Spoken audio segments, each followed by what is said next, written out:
Hello students, good morning. विगत class में हम लोग हमारे वृक्ष के बारे में पढ़े थे। अब वृक्ष हमारे लिए जो है क्या है, कैसे हमारे लिए उपयोगी है, इसके बारे में हम लोग पढ़े थे। यह भी जानते हैं कि वृक्ष हमें प्रकृति के द्वारा, ईश्वर के द्वारा उपहार स्वरूप मिला हुआ है। तो उसी पर आधारित, इस पाठ पर आधारित कुछ आपके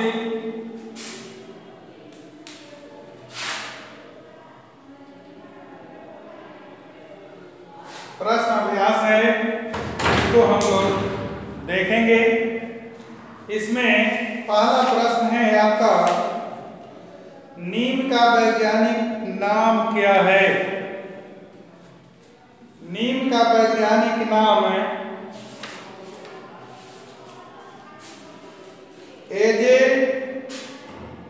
एजेरिस्टा इंडिका है। नीम के फल को क्या कहते हैं?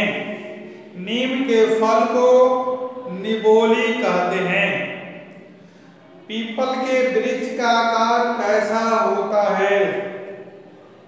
पीपल के वृक्ष का आकार विशाल होता है। उसके बाद का प्रश्न है, बरगद के वृक्ष का किसके जीवन में विशेष महत्व है? बरगद के वृक्ष का हमारे ग्रामीण जीवन में विशेष महत्व है। उसके बाद है, बबूल किसका पर्याय है? बबूल हमारे सामाजिक वानिकी का पर्याय है। उसके बाद है, निम्नलिखित प्रश्नों का उत्तर दीजिए। प्रश्न संख्या 2 का क है, नीम के वृक्ष के कौन कौन से अंग उपयोगी होते हैं? तो वृक्ष के, अब देखेंगे हम लोग इसमें, नीम के वृक्ष एक बहुत उपयोगी ही वृक्ष है। इसके पत्ते, फल, फूल, गोद, छाल, तना, लकड़ी, जड़ इत्यादि सभी भाग हमारे लिए जो है उपयोगी है। आयुर्वेदिक औषधियों में भी इसका विशेष प्रयोग किया जाता है। नीम की पत्तियों में भी औषधीय गुण होते हैं। सभी चर्म रोगों में नीम का पत्तियों का उपलब्ध गुण है। अगर हम उबाल करके जो है प्रयोग में लाते हैं तो चर्म रोगों से हमें आराम मिलता है। नीम की दातुन करना दांतों के लिए भी उपयोगी है। अब तो बाजार में नीम टूथपेस्ट एंटीबायोटिक के रूप में जो है उपलब्ध है। इस प्रकार हम देखते हैं कि नीम के वृक्ष हमारे लिए अनेक प्रकार से उपयोगी हैं। नीम के बारे में क्या मान्यता है? नीम के वृक्ष के बारे में यह मान्यता है कि यह वृक्ष जहाँ होता है वहाँ रोग नहीं पनपते। इसकी सूखी पत्तियां जलाई जाए तो मच्छर भाग जाते हैं और मलेरिया से बचाव होता है। नीम की सघन छाया व्याकुल पथिक को प्रसन्नित कर देती है। हमें नीम के वृक्ष भरपूर संख्या में लगाना चाहिए, क्योंकि जितने ही अधिक संख्या में ये वृक्ष होंगे उसे हमें अधिक जो है लाभ होगा। अतः हमें इसकी जो है सुरक्षा भी करनी चाहिए और इसे लगाना भी चाहिए। उसके बाद का प्रश्न है, पीपल के वृक्ष को भारतीय किस रूप में देखते हैं? पीपल के वृक्ष को हम भारतीय धार्मिक दृष्टि से देखते हैं। भारत के लोग पूजा एवं श्रद्धा के साथ इस वृक्ष का हम लोग आदर करते हैं। हमारे ऋषि मुनियों ने भी इसे पुण्य फल देने वाला बताया है। मूल रूप में पीपल भारतीय मूल का जो है यह वृक्ष है। उसके बाद है पीपल के वृक्ष के विविध उपयोग क्या है। पीपल के वृक्ष का जो है हमारे जीवन में अनेक उपयोग हैं। पीपल की पत्तियों में प्रोटीन, कैल्शियम, फास्फोरस की प्रचुर मात्रा होती है। इसकी पत्तियां बकरी और हाथी को जो है खाने के काम में आते हैं। पीपल के वृक्ष से रबर और गोंद भी मिलता है। इसकी लकड़ी सफेद, भूरी, हल्की, मजबूत और टिकाऊ होती है। साथ ही साथ इसकी लकड़ी से पैकिंग केस, माचिस बॉक्स, बर्तन आदि बनाए जाते हैं। इसकी छाल में 4% टेनिन होती है जो रंगाई में प्रयुक्त होती है।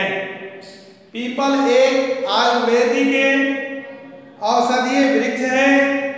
पीपल की ताजी छाल का अर्क खून साफ करता है। छाल के पानी के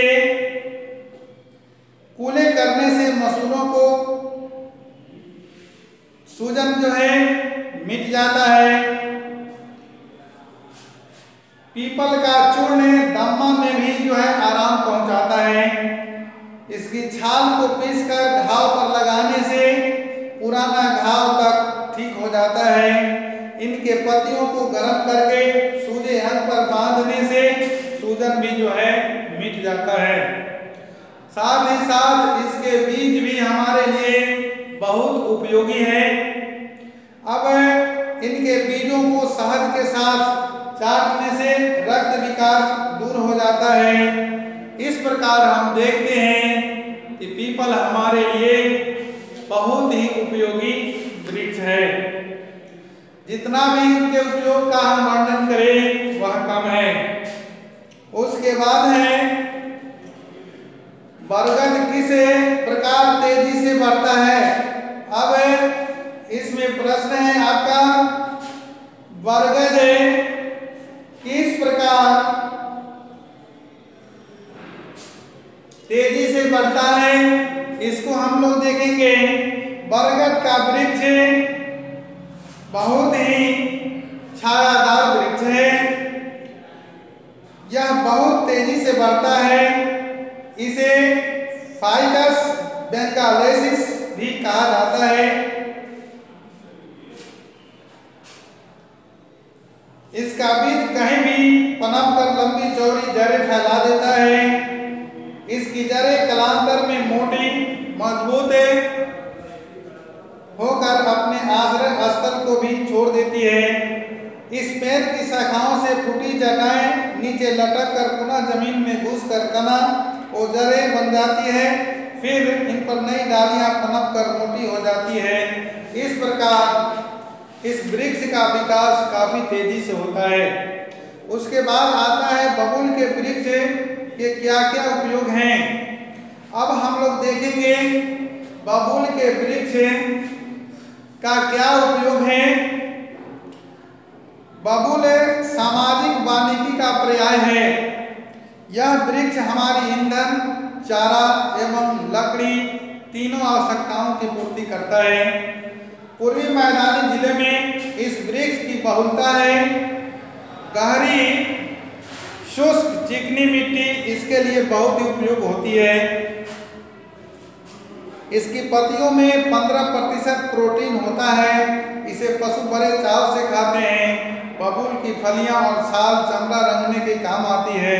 इसकी लकड़ी को जलाने, कृषि औजार बनाने एवं इमारतों में भी प्रयोग किए जाते हैं। साथ ही साथ बबूल का गोट, जो गम एरवी के नाम से जाना जाता है, हमारे लिए काफी उपयोगी होता है। है। इस प्रकार हम देखते हैं कि बबूल के वृक्ष हमारे लिए भी काफी उपयोगी है। अब हम लोग इसमें देखेंगे, भरने के लिए पाठ 3 है। पाठ 8 के प्रश्न संख्या 3, इसमें क में जो है आपको भरा जाएगा, वृक्ष से वातावरण कैसा रहता है प्रदूषण मुक्त। इसमें भरा जाएगा आपको प्रदूषण है मुक्त। उसके बाद ख नंबर में भरा जाएगा, नीम को बांग्ला भाषा में नीम घास कहते हैं, नीम घास कहते हैं। उसके बाद है डैश का टूथपेस्ट बाजार में उपलब्ध है, इसमें बनाएगा आपको नीम। घ नंबर है, इसमें पीपल एक डैश वृक्ष है भारतीय मूल का।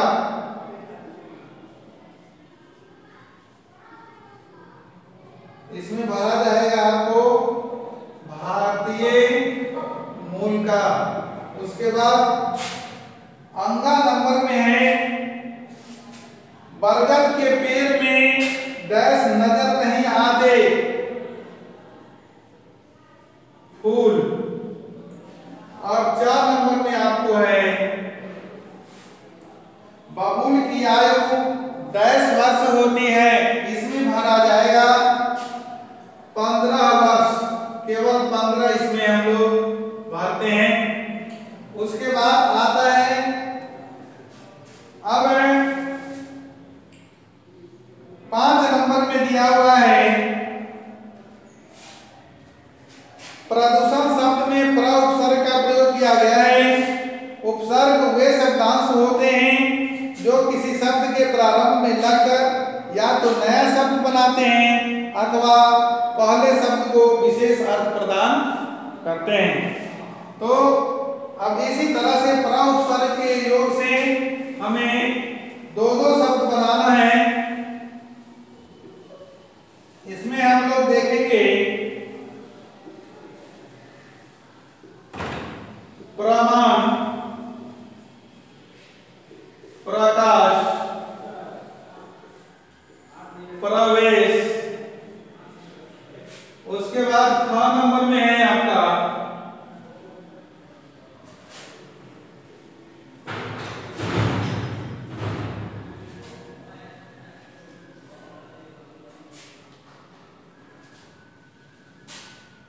ये हो गया आपको उपसर्ग। ठीक इसी प्रकार से प्रहार भी हो जाएगा, प्रचार भी हो जाएगा। और अब हम लोग 5 नंबर में कुछ प्रत्यय भी दिए हुए हैं जिनसे शब्द मिलकर बना हुआ है। अब प्रत्यय किसे कहते हैं, थोड़ा इसको समझ लें। प्रत्यय वे शब्दांश होते हैं जो मूल शब्द के अंत में जुड़कर नया शब्द बनाते हैं या पहले शब्द में विशेषता ला देते हैं। तो ऐसे शब्दों को हम लोग प्रत्यय कहते हैं। वह शब्द या शब्दांश जो किसी शब्द के अंत में जुड़कर उसके अर्थ में परिवर्तन कर देते हैं, उसे हम प्रत्यय कहते हैं। तो यहाँ पर हम कुछ शब्द दिए हुए हैं, उसके साथ प्रत्यय भी दिए हुए हैं, तो उसे मिलकर बने शब्दों को हम बता रहे हैं। तो देखेंगे इसमें भूगोल जो एक है, तो इसका होगा आपको भौगोलिक।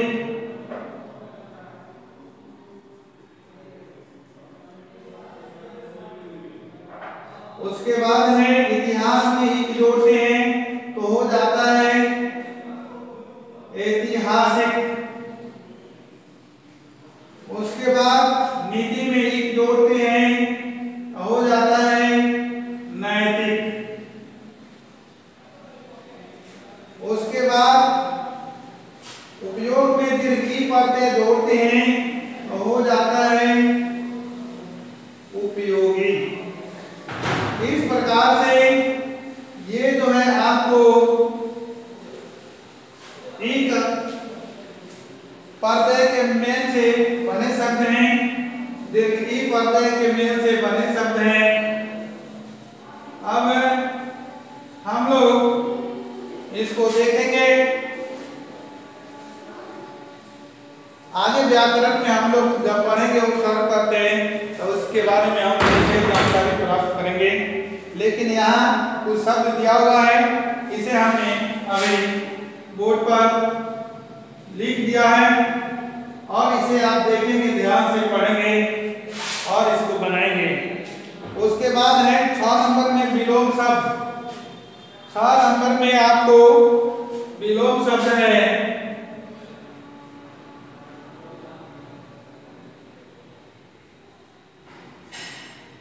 अब देखेंगे हम लोग किस शब्द का क्या विलोम होता है। पहला है उपयुक्त।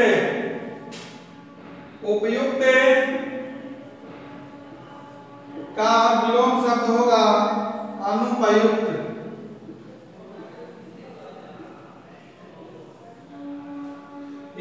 उसके बाद है उपयोगी।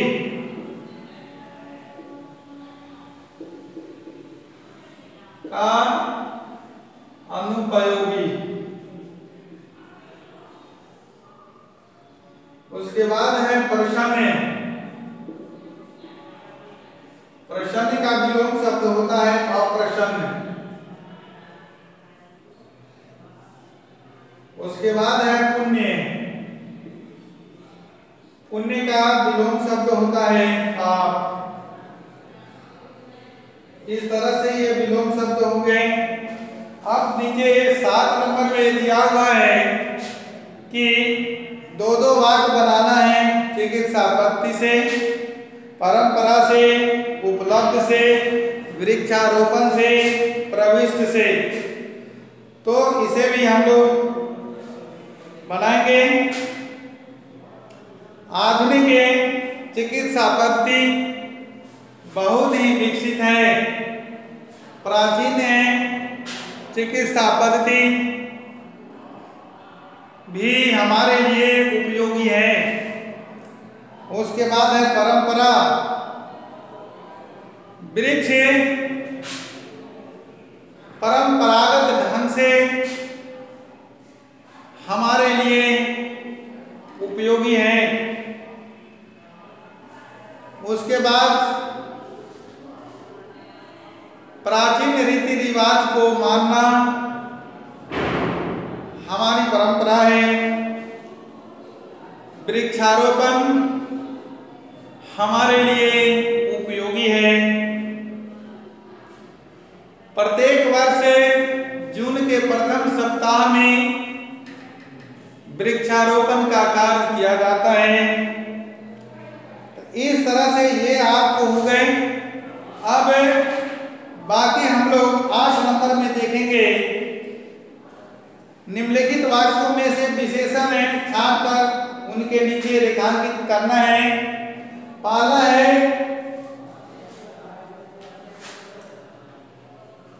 हम उपयोगी वृक्षों के बारे में बता रहे हैं, तो यहां उपयोगी हो जाएगा। उसके बाद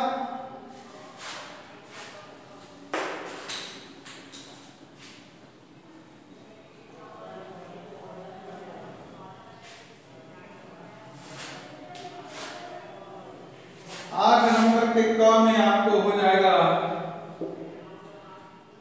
उपयोगी। ख नंबर में हो जाएगा घना और विशाल। घना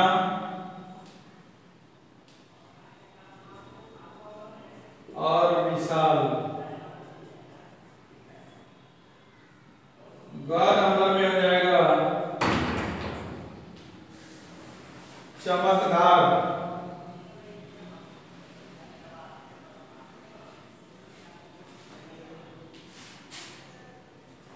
उसके बाद घ नंबर में है ताजी।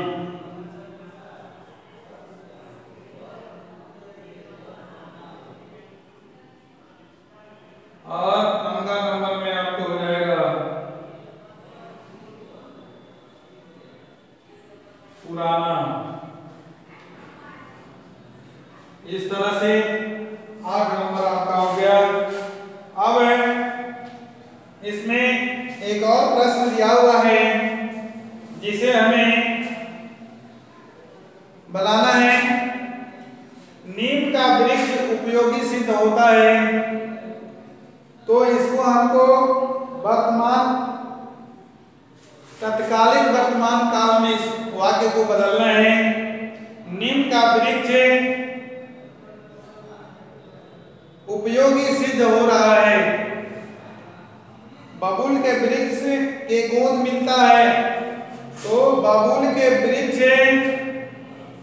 के गोंद मिल रहे हैं। बरगद के पेड़ से चूना बनाया जाता है, इसका होगा बरगद के पेड़ से चूना बनाया जा रहा है। तो इस प्रकार ये जो है आपका यह चैप्टर पूरा हो गया है। इसे आप अच्छी तरह से याद करेंगे और इस अभ्यास को बनाएंगे। इसमें कहीं अगर आपको किसी तरह की दिक्कत हो तो हमारे मोबाइल नंबर से आप पूछ सकते हैं। इसके लिए समय होगा दिन के 11 बजे से लेकर 1 बजे तक। तो आप घर पर रहें, सुरक्षित रहें और ऑनलाइन अध्ययन करते रहें। जय हिंद।